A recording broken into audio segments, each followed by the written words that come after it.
चलो let's start with understanding F.W. Taylor. ठीक है, जब भी टेलर का नाम आता है it is related to scientific management. ठीक है, तो बेसिक थीम क्या था जो टेलर ने डेवलप किया था? According to Taylor, management is a true science and it rests on clearly fixed laws, rules and principles which have universal applicability in all types of organizations. Therefore, in his own words, he said, the same principles can be applied with equal force to all social activities, to all management activities, to management even of our homes, to management of our farms, to even to the management of our business. Okay, maybe large or small business, even to churches or to philanthropic organizations or to universities or eventually even to the governmental departments as well.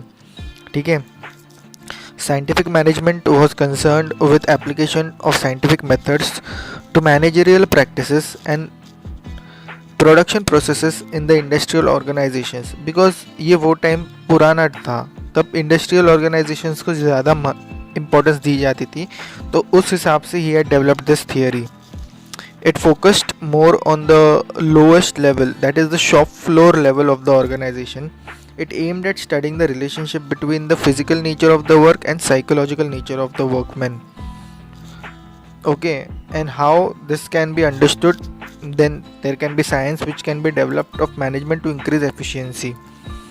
It also stressed upon specialization, predictability of results, technical competence and rationality for improving the organizational efficiency and economy. During his experiments in the industrial organizations mainly, Taylor came across a concept of soldering phenomenon, okay, which he developed that phenomenon. That is, it is a tendency on the part of the worker to restrict the output. Okay. So, to understand it, he classified this phenomenon into two different kinds. एक तो है natural soldering and दूसरा है systematic soldering. The former, मतलब natural, is the result of personal factors like habit to take it easy or not to overexert or so on, while the latter, that is systematic soldering, is a result of organizational and social factors which restrict the output. Okay. He said that the systematic soldering is practiced by workmen to keep the supervisor's expectation of work performance at lower level. जानबूझ के आप ऐसा output दो जो lower level पर ही रहेगा, तो फिर क्या होगा कि जो सुपरवाइज़र होगा he won't expect more from you, and when he won't expect more from you, आपको ज़्यादा काम नहीं मिलेगा. मतलब आप कामचोरपना कैसे कर सकते हो, उस हिसाब से ये कॉन्सेप्ट था. He felt that the fundamental way of increasing efficiency of organization lies in the reduction of soldering through scientific techniques. अब ये soldering को कम करना पड़ेगा in order to increase the efficiency and output. So Taylor based his theory of scientific management on three assumptions basically. एक तो है the organizational functioning can be improved with the application of scientific methods. दूसरा है a good worker is the one who does not initiate action but accepts the order of the management. सो ये थोड़ा odd था because ये innovation को रोकता था, but इसकी वजह से क्या होता था, डायरेक्ट ऑर्डर्स मिलेंगे तो फटाफट काम होगा. इस कॉन्सेप्ट पे ही बेस्ड इस थियरी. देन तीसरा था every worker is an economic man, that is he is motivated by monetary factors only. इसमें ज़्यादा साइकोलॉजिकल फैक्टर्स जो बिहेवियरलिस्ट थियरिस्ट ने जो किया था, यूज़ किया था, वो नहीं किया था. इसीलिए बिहेवियरलिस्ट थियरीज का ग्रोथ हुआ as they were critics to Taylor. Okay. So basically scientific management according to Taylor includes finding the most efficient method of production, of scientific selection and training of workers and proper allotment of duties and work, and achieving cooperation between workers and management in order to increase the efficiency and economy. ठीक है. So what are aims of scientific management? The aims of scientific management can be understood as in 6 ways. एक तो है to increase the production. Increase मतलब increasing in the rate of production by use of standardized tools, equipments and methods. दूसरा है quality control, मतलब improvement in the quality of output by research, quality control and inspection devices. तीसरा है cost reduction, मतलब reduction in the cost of production by rational planning and regulation and also cost control techniques. and चौथा है elimination of wastes. ठीक है, elimination of waste in the use of resources and methods of manufacturing, जहाँ से wastage कम से कम हो। फिफ्थ है right man for right work concept, मतलब यहाँ पे क्या है, placement of the right person on the right job through scientific selection and training for choosing that person for that job. और सिक्स्थ है इंसेंटिव वेजेस, मतलब relating to wage payments to the to increase the efficiency of the workers. अभी FW Taylor का full form है Frederick Winslow Taylor. He actually he was born in 1856. He gave up college and started out as apprentice and a mechanist in 1875 and joined Midval MIDVALE Steel Works in Philadelphia as a mechanist. Okay, and he rose to the position of chief engineer after earning a degree in engineering through evening study. And then he did his experiments. He developed his concept of scientific management, and that is how he grew. The scientific management जो school है, it is primarily attributed to ideas of FW Taylor, who lived from 1956 to 1915, who is known as the father of scientific management. Okay, while some other notable contributors are also Frank and Lillian Gilbert, Henry Gantt and Harrington Emerson. Actually ये तो 18-19 century था, but in 17th-18th century Charles Babbage from England, he was a mathematician and a philosopher who actually conceptualized the concept of scientific study of management in industry, but it was जो application था इसका वो FW Taylor ने develop किया था। ये जो scientific management it is also therefore called as Taylorism. Okay, क्योंकि टेलर का इतना ज़्यादा कंट्रीब्यूशन था। टेलर का contribution in terms of his writing, मतलब उसकी जो बुक्स थे उसमें इंपॉर्टेंट बुक्स थे a piece rate system in 1895, then shop management in 1903, then art of cutting metals in 1906, and then principles of scientific management in 1911. Okay, the scientific management movement had a significant impact on the administrative thought and the practice in both the industrial as well as in governmental organizations.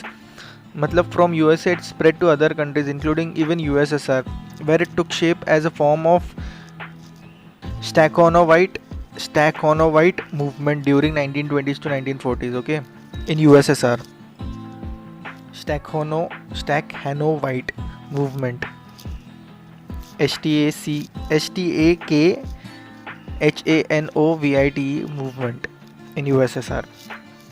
ठीक है, so basically Taylor had expressed concern for following in his scientific management development of the study.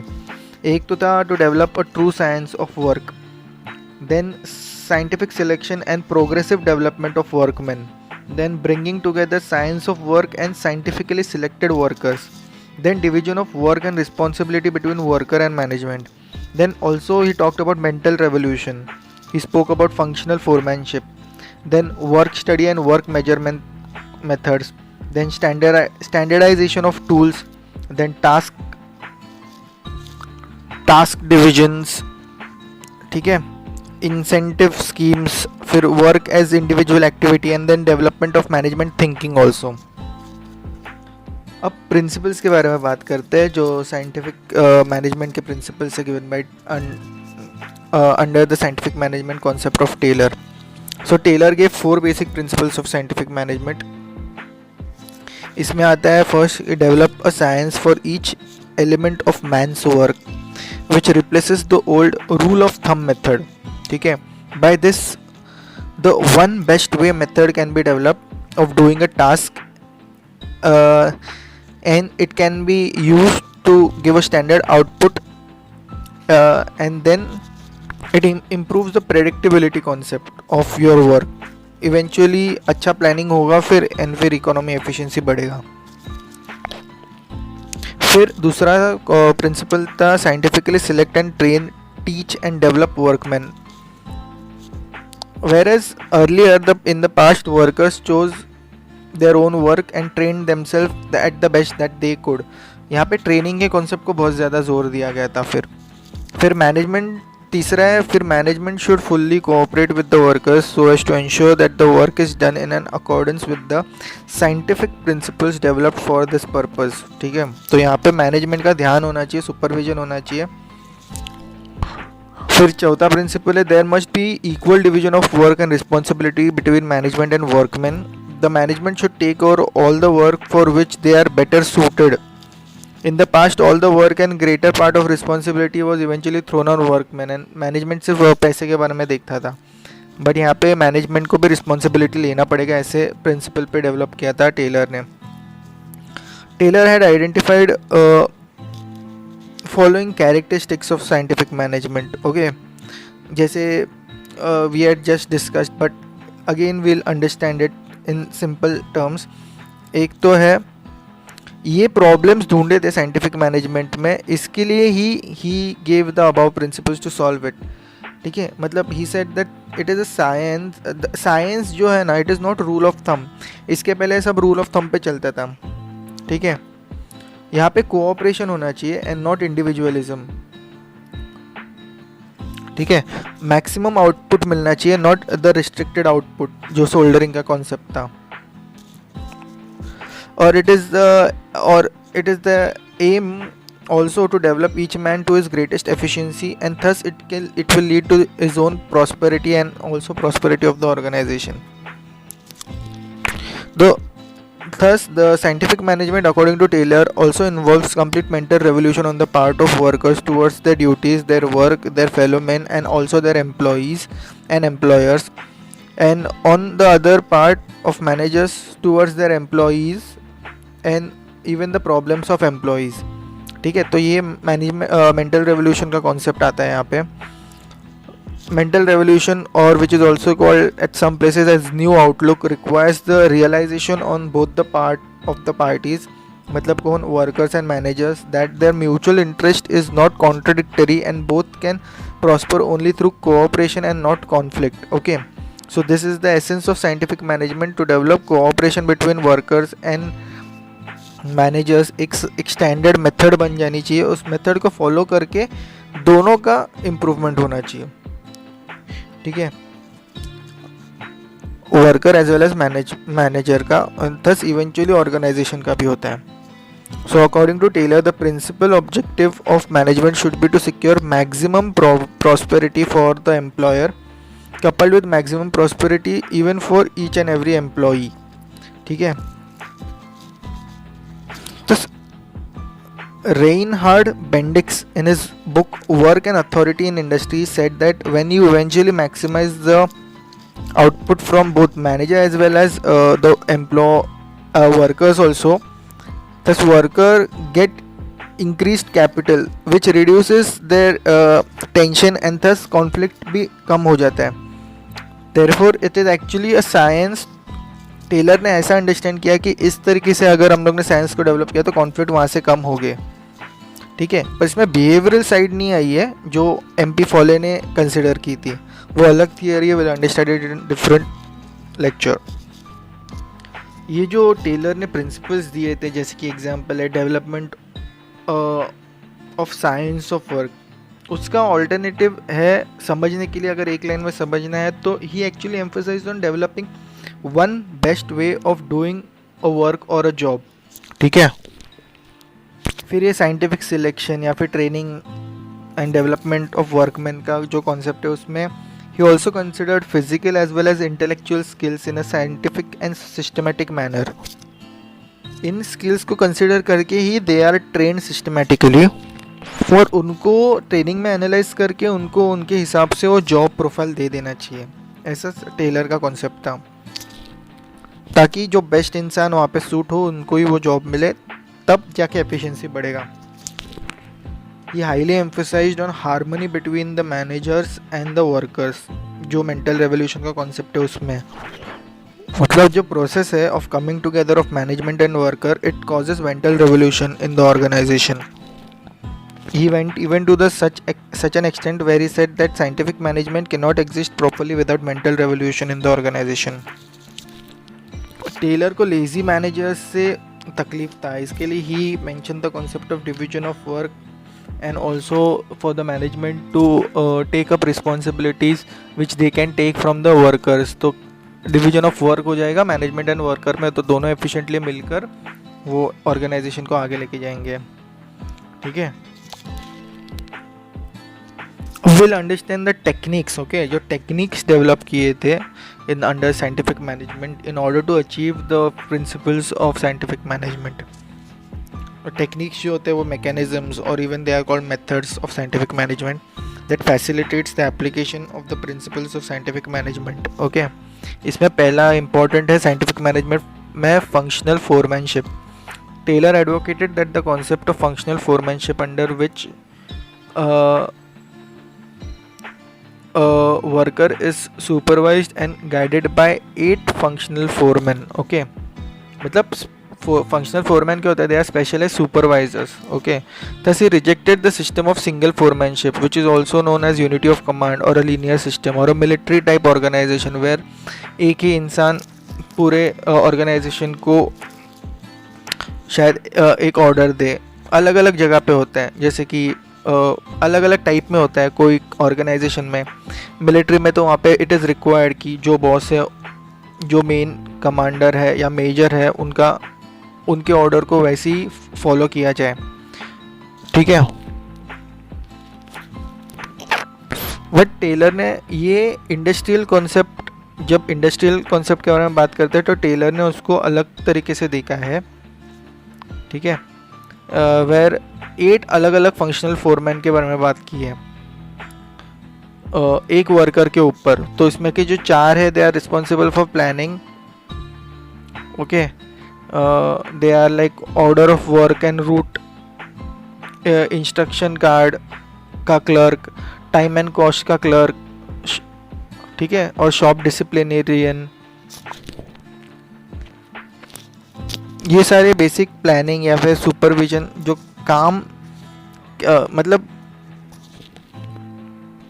Clerical work के लिए ये 4 थे. And the other 4 functional foreman are responsible for execution and to serve on the shop floor. They are like gang boss, speed boss, inspector and repair boss. ठीक है, इससे specialisation बढ़ेगा और फिर टेक्निकली एक एफिशिएंट मेथड डेवलप होगी, जो one best way of method होती है ना वो. फिर ये फंक्शनल फोरमैनशिप था. फिर मोशन स्टडी. मोशन स्टडी क्या होता है? It is a technique of standardization of work methods. It involves observation of all the motions comprised in a particular job and then determination of the best set of motions. Thus, it is designed to determine a preferable work method with consideration to the tools and equipment like raw materials, hand and body motion of the worker. In brief, it is meant for finding out one best way of that the worker can do to efficiently complete the work according to his own motion. फिर a time study. It is used to determine the standard time for completion of work by the workers. It facilitates planning of the large and daily tasks and it is based on the motion study. जो पहले की थी ना कि एक इंसान का motion, एक वर्कर का मोशन कैसे, उस पर उसका टाइम डिपेंडेंट है कि वो कितने टाइम में उस मोशन के साथ वो काम कर सकता है. So this eventually helps in the planning. ठीक है, फिर आता है wage payment system. This method was adopted to remove the systematic soldering in the organisation which led to reduction in the production. Taylor felt that the payment based on the attendance is distinctive for workers. मतलब सिर्फ attendance काफ़ी नहीं है, लोग आते हैं, attendance दे के जाते हैं और वो कम काम करते हैं. उससे क्या होता है कि मैनेजर्स बिलीव करते हैं कि इनका एफिशिएंसी इतना ही है, तो उनसे उतना ही काम करवाते हैं. इवेंचुअली इसकी वजह से क्या होता है, ऑर्गेनाइजेशन का प्रोडक्शन कम हो जाता है. तो यहाँ पे क्या किया टेलर ने, he made the concept of differential price rate system. मतलब the task is basically standardise ना, मतलब उसका जो मोशन है, इसका जो टाइम है, that is standardise. And the payment is made according to the performance of the workers based on the standardised task. एक तो इसमें 2 टाइप के वेज आते हैं. फिर एक तो है the extraordinary wage. It is paid to all the workers who are able to attain a defined output in the defined time. और दूसरा है ordinary wage. It is paid to those who could not achieve the defined output in the defined time. It is basically a concept of economic incentive जो देते हैं ना to achieve the targets, वो concept है. And eventually, he also said that the workers who, even after scientific selection, training, and development, is unable or is unwilling to produce the standardized result, then he shall be removed. फिर है exception principle. इसमें क्या it involve setting up of large daily task by management with reward for achieving the targets and penalty for not meeting it. ठीक है. Taylor suggested that the manager should not be interested in the items that are standard performance but shall be concerned mostly with the exceptional items that vary from standard performance. मतलब manager ने उस तरफ ज़्यादा ध्यान देना चाहिए जहाँ पे स्टैंडर्डाइजेशन कम है. इन ऑर्डर टू अचीव वहाँ पे ज़्यादा एफिशिएंसी कमाना वो मैनेजर का काम होना चाहिए. ठीक है. क्योंकि स्टैंडर्ड के हिसाब से तो प्रेडिक्टेड रिजल्ट आने ही वाले हैं. स्टैंडर्डाइज टास्क जो है उसके हिसाब से और बाजू के बाकी सब एरिया से क्या उनसा कितना रिजल्ट आ रहा है वो मैनेजर का काम है. तो वो एक्सेप्शन अलग से आ जाता है ना, इसके लिए वहाँ पे एक्सेप्शन प्रिंसिपल्स लगता है. और वो मेंटल रेवोल्यूशन का कॉन्सेप्ट तो हम लोग ने समझ लिया कि वर्कर्स और मैनेजर्स का म्यूचुअल इंटरेस्ट या फिर जो एक म्यूचुअल कोऑपरेशन होना चाहिए बोथ साइड से, तब मैनेजमेंट साइंटिफिक मैनेजमेंट अच्छे से ग्रो करता है. मतलब इंडिविजुअल की ग्रोथ नहीं, कोऑपरेशन की growth and thus eventually organisation की ग्रोथ. अभी ये तो मेन टेक्निक्स हो गए, बाकी छोटे छोटे टेक्निक्स भी कहते हैं. सो एडिशनल टेक्निक्स जो Taylor had developed to serve the principles of scientific management are, एक तो है the standardisation of all tools and implements used in the trade as well as in the acts और the movements of the workers. सब कुछ standardise किया जाना चाहिए. मतलब जहाँ से वो चलते हैं, जहाँ पे वो यूज़ करते हैं कोई भी इक्विपमेंट, सब कुछ स्टैंडर्डाइज होना चाहिए.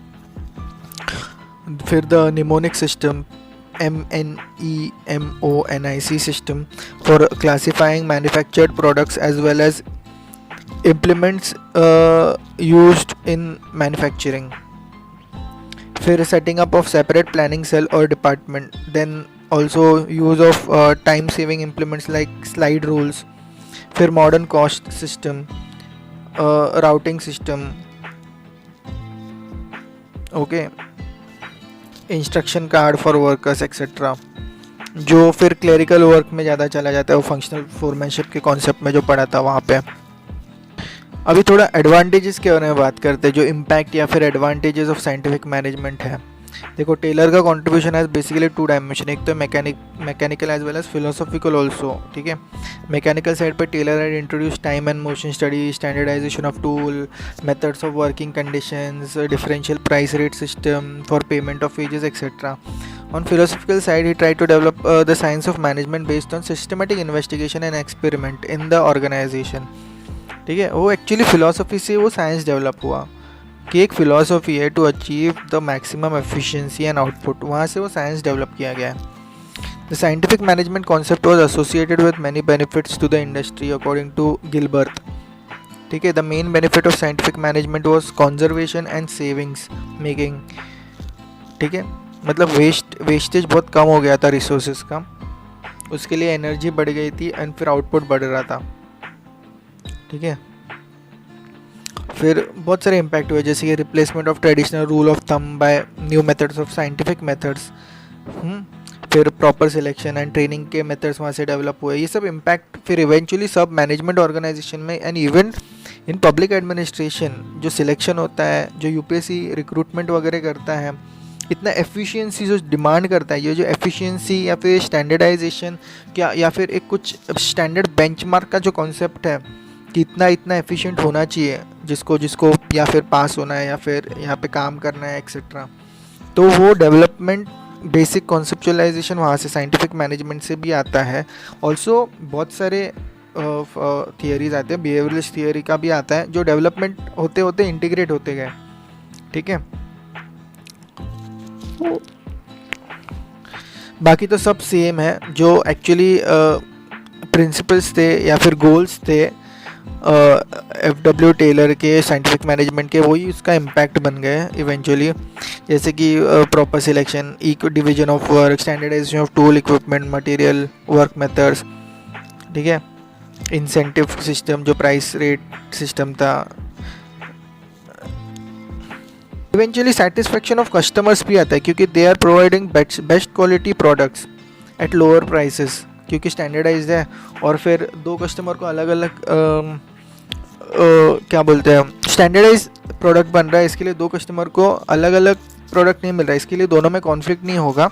जब स्टैंडर्डाइज होता है तो एफिशिएंसी बढ़ती है, कॉन्फ्लिक्ट रेजोल्यूशन बढ़ जाता है, मतलब कॉन्फ्लिक्ट्स बहुत कम होते हैं, ठीक है।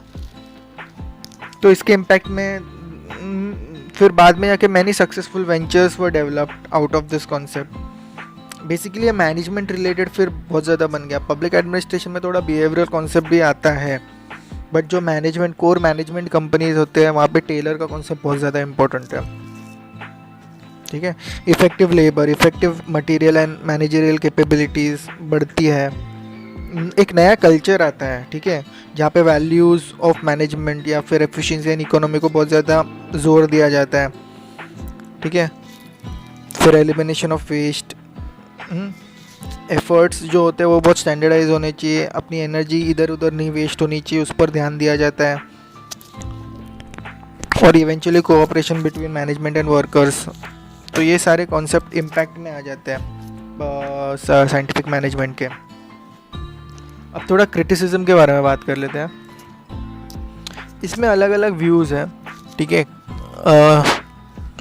कुछ जगह पर या फिर वो टाइम के लिए बहुत अच्छा था, but then it was criticised by various psychologist, employees also in some areas. अलग अलग व्यू पॉइंट थे। वर्कर का क्या क्रिटिसिज्म था कि ये जो साइंटिफिक मैनेजमेंट है वो ठीक है, वो अपना मैक्सिमम आउटपुट देने के लिए फोर्स करता है उनको, बट उसके रिप्लाई में उन पर जो एडवर्स इफेक्ट आते हैं, मतलब जो फिजिकल मेंटल वेलबींग पर जो एडवर्स इफेक्ट आते हैं उस पर ऊपर ध्यान नहीं देता साइंटिफिक मैनेजमेंट का थियरी। फिर कभी कभी बोर्डम आ जाता है, जैसे कि workers are reduce to the position of mere cogs in the wheel in the organisation. मतलब वर्कर्स को इनोवेशन के लिए कोई स्कोप नहीं है, उनको एक रूटीन वर्क ही स्टैंडर्डाइज वर्क करना है 40-50 साल के लिए।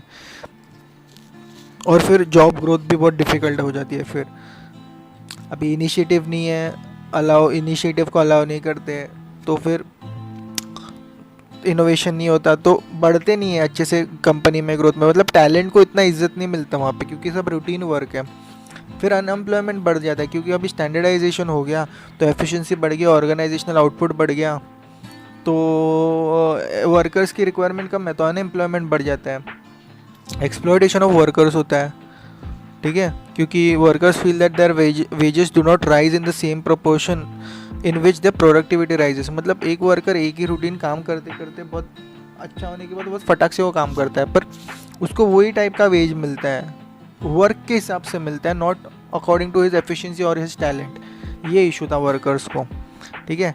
फिर it destroys the concept of collective bargaining. मतलब जो ट्रेड यूनियंस है, ठीक है, उनको इतना स्कोप नहीं मिलता डेवलपमेंट का, क्योंकि बोनस का कॉन्सेप्ट नहीं है, क्योंकि सबको इक्वली ट्रीट किया जाता है यहाँ पे वर्कर्स में। और फिर क्या कलेक्टिव बार्गेनिंग करेंगे, किस फंडामेंटल बेस पे कलेक्टिव बार्गेनिंग करेंगे, ऐसा इशू आ जाता है। कभी कभी एक्सपेंसिव बन जाता है, क्योंकि एक अलग साइंटिफिक मैनेजमेंट या फिर सेपरेट प्लानिंग का डिपार्टमेंट बनाना पड़ता है। फिर रीऑर्गेनाइजेशन आता है ऑर्गेनाइजेशन में ही, तो वहाँ पे मतलब साइंटिफिक मैनेजमेंट के हिसाब से रीऑर्गेनाइजेशन को आता है। ट्रांजिशनल फेज़ आते हैं एक ऑर्गेनाइजेशन में, उसको भी कंसिडर इतना नहीं किया जाता, क्योंकि रूटीन वर्क है सब, ठीक है। या फिर मैनेजमेंट जिस हिसाब से ग्रो होती है उस हिसाब से वर्कर्स ग्रो नहीं होते हैं।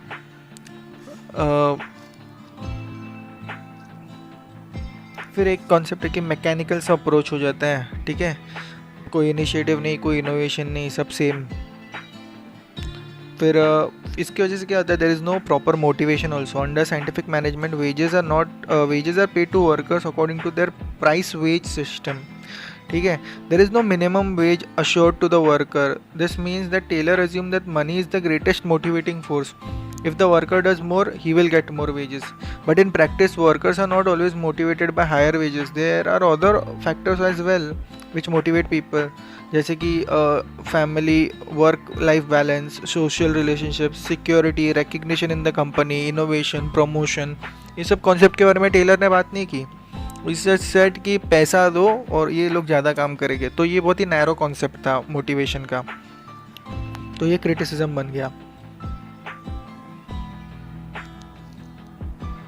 तो ट्रेड यूनियन जो थे तो उनको ये बिल्कुल अच्छा नहीं लगता था, उनको ये चेंज लाने का था। तो ट्रेड यूनियंस बढ़ने लग गए थे, तो फिर वो कंप्लेंट करने लग गए थे गवर्नमेंट को। तो फिर एक इन्वेस्टिगेशन हुआ था रॉबर्ट होक्सी के under, HOXI under United state commission on industrial relation. तो वहाँ पे दे एनालाइज कि बाबा ये कॉन्सेप्ट, ये प्रॉब्लम क्यों हो रहा है साइंटिफिक मैनेजमेंट में, या फिर वर्कर्स का सेटिस्फेक्शन लेवल कम क्यों है, या फिर क्या प्रॉब्लम्स हो रहे हैं। सो इसमें फिर टेलर के कॉन्सेप्ट में कि जो क्रिटिसिज्म थे उसको हाईलाइट किया गया था कि इसके वजह से हो रहे हैं।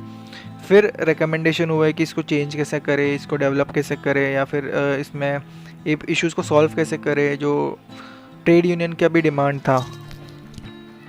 फिर बेसिकली बहुत सारे थिंकर्स हैं जिन्होंने क्रिटिसाइज़ किया था साइंटिफिक मैनेजमेंट को, जैसे कि Oliver Sheldon, Mary Parker Follett, Elton Mayo, Peter Drucker management के ही थे, बट इतना ज़्यादा कोर सिर्फ इकोनॉमी और इस पे नहीं था, अलग अलग फीचर्स भी है मैनेजमेंट के। इसके लिए पीटर ड्रकर ने वहाँ से ही क्रिटिसाइज्ड। बट बिहेवियरलिस्ट जैसे कि MP फॉले, एल्टन मेयो, उन्होंने तो बहुत हाई लेवल पे क्रिटिसाइज़ किया था कि बिल्कुल आप वर्कर्स के अदर फैक्टर जैसे कि हेल्थ, फिज़िकल प्रॉब्लम्स या फिर साइकोलॉजिकल प्रॉब्लम्स पे बिल्कुल ध्यान नहीं दिया जा रहा, सिर्फ मनी के हिसाब से सब नहीं होता। फिर पब्लिक एडमिनिस्ट्रेशन पे भी उसका अच्छा इम्पैक्ट पड़ा है, जैसे कि basically it contributed to the widespread acceptance of efficiency as the primary goal और पर्पस ऑफ एडमिनिस्ट्रेशन और मैनेजमेंट। ठीक है।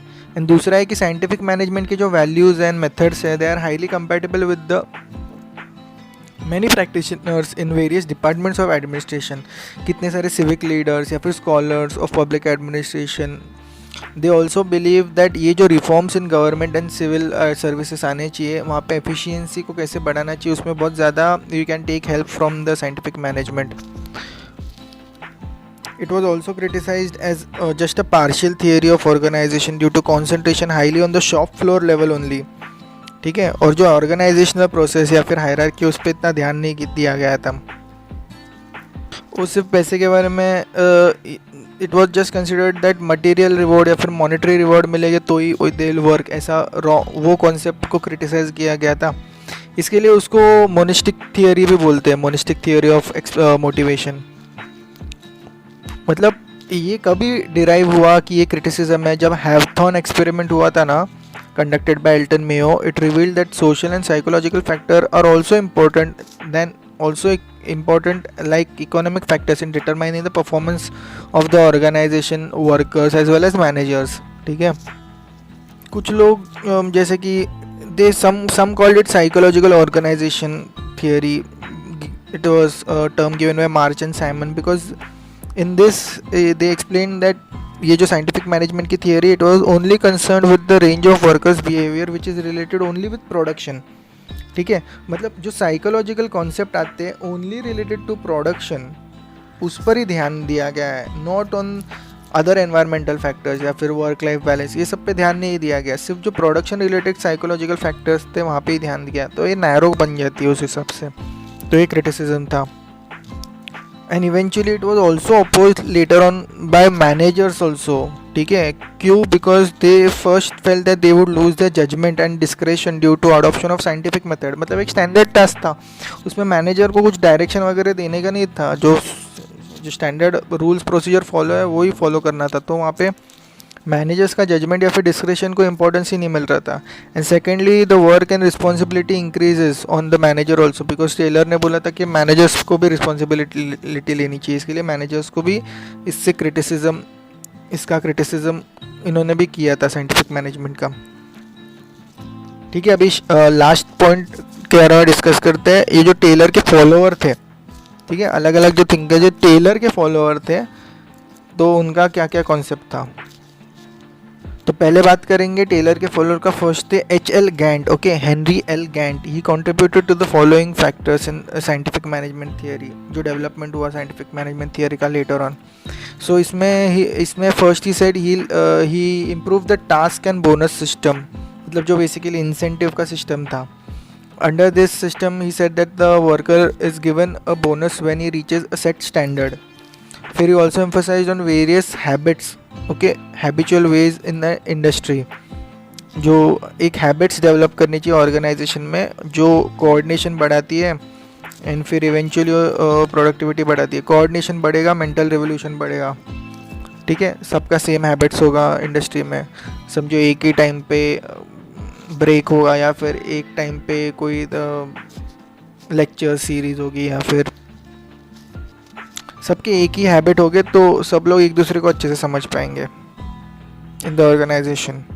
फिर सबसे इम्पोर्टेंट कंट्रीब्यूशन था, he designed a chart on which the progress of the work could be plotted continuously against the time. This chart came to be known as Gantt chart, GANTT chart.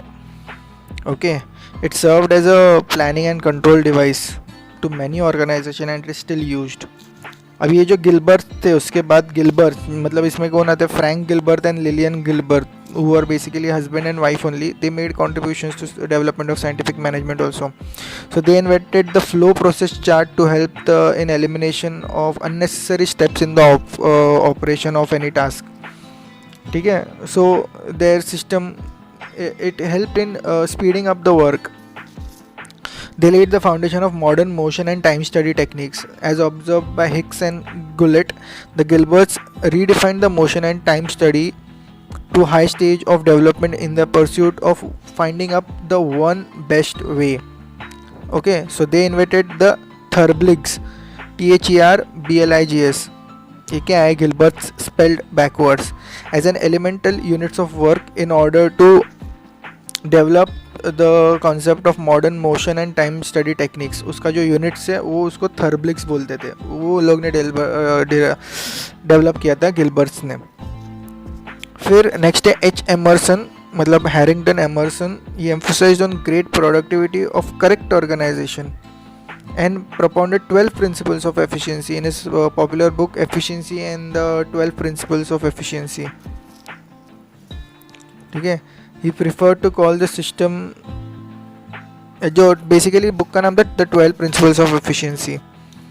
He preferred to call the system as efficiency system rather than scientific management system.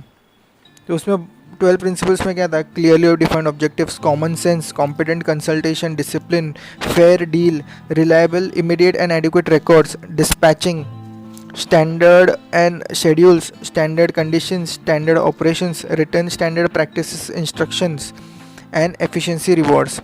And last जो थे वो थे ML cook. ठीक है, Morris L. Cook. He applied the principles and techniques of scientific management to the government as well as educational field. He clearly demonstrated the fact that scientific management has universal application.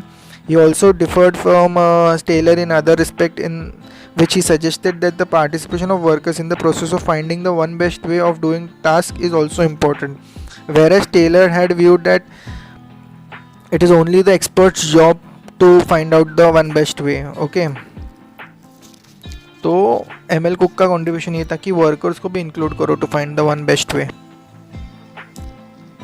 ठीक है, तो ये concept था scientific management and scientific management movement का under chapter 2 administrative thought of paper 1 of public administration.